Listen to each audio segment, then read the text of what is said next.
Thank you, Mr. Speaker. And coming to this appropriations bill today, I'm reminded of a phrase used by Dr. Martin Luther King, the fierce urgency of now. And the fierce urgency of now is about all of us considering what is in the best interests of our iwi, hapu whānau, of our mukapuna.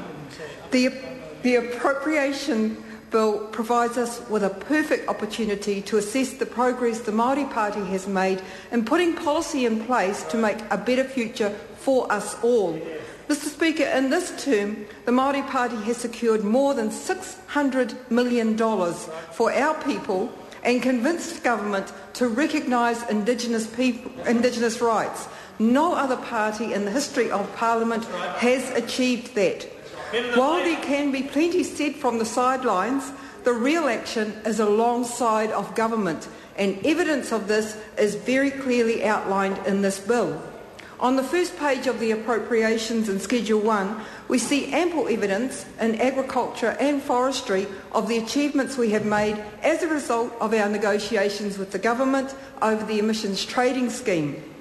In Vote Agriculture and Forestry, we see reference to implementation of the ETS and Indigenous forestry, climate change research and the afforestation grant scheme. And I want to just update the House on the progress achieved because of the Māori Party's negotiations in this area. The Agriculture ETS Advisory Committee was formed to provide independent advice on bringing agriculture into the ETS.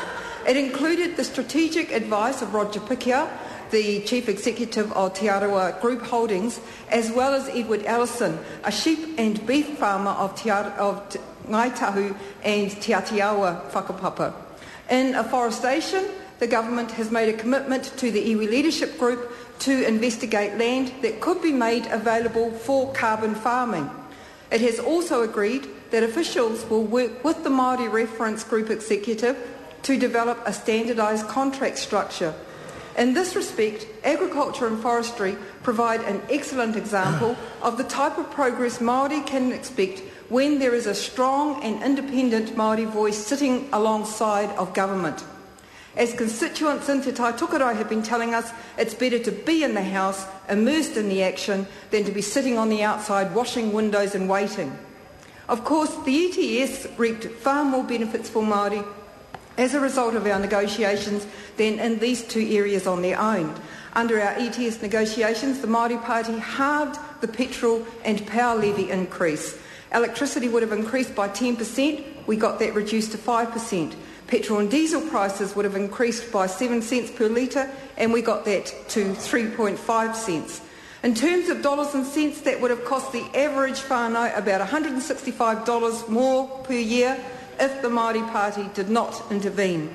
On top of that, approximately 6,000 low-income Māori whānau have had their homes insulated as a result of the Māori Party negotiating a 100% subsidy for housing insulation with a community services card. I'll repeat that, 6,000 whānau have directly benefited from Warm Up New Zealand. The next vote I come to is communications, and in particular broadband investment in rural supply and schools. The Māori Party has been delighted with the progress we have made in establishing Ngā Pūaia, the Māori Broadband Working Group. This work has three immediate impacts. One, the potential to monitor the price of mobile charges for the householder.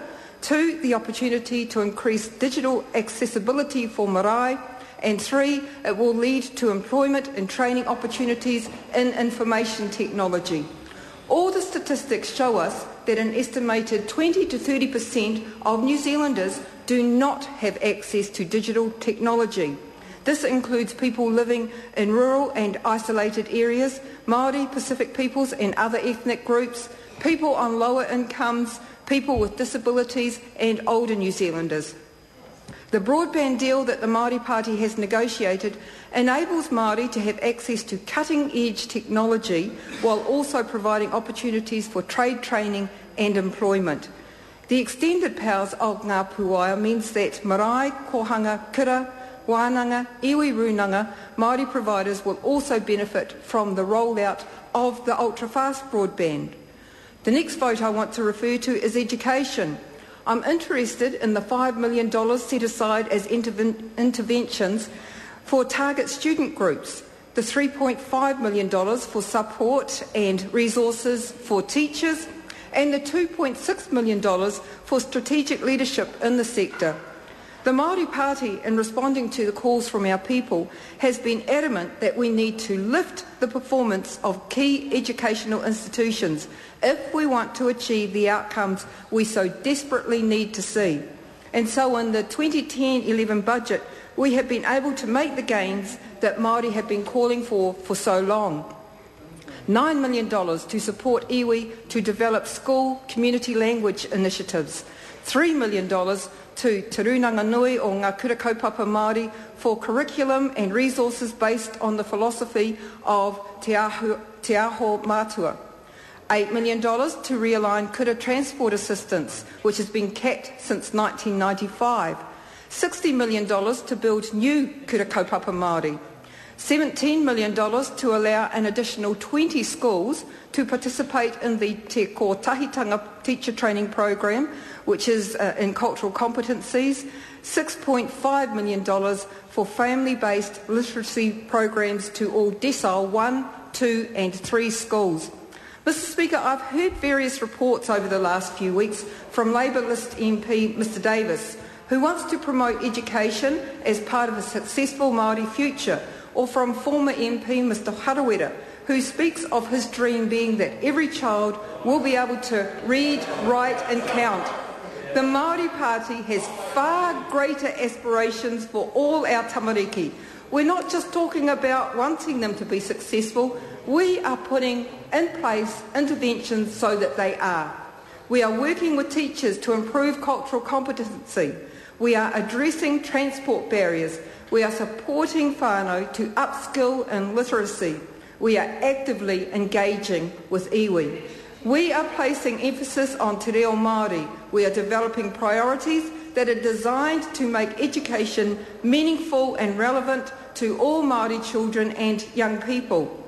And we're doing that by working with the government, by exercising our leverage to ensure progress.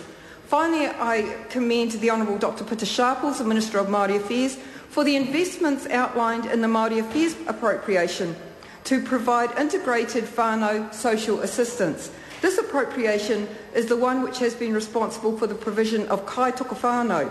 There are 50 workers nationwide who work with all members of the whānau to support them to access proper support, to advocate for their needs and ensure that as a whānau they are all moving forward together.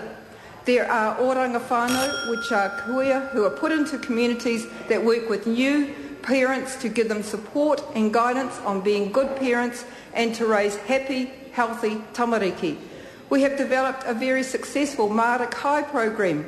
We have funded over 450 Māra Kai nationwide to be able to support whānau to grow their own kai and to rebuild community connections in a time when money is tight. This is about community resilience. And of course, there is whānau ora. Mr Speaker, there is so much that could be described that emerges from having a relationship with government.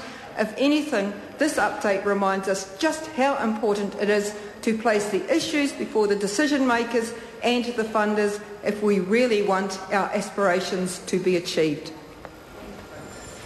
Speaker.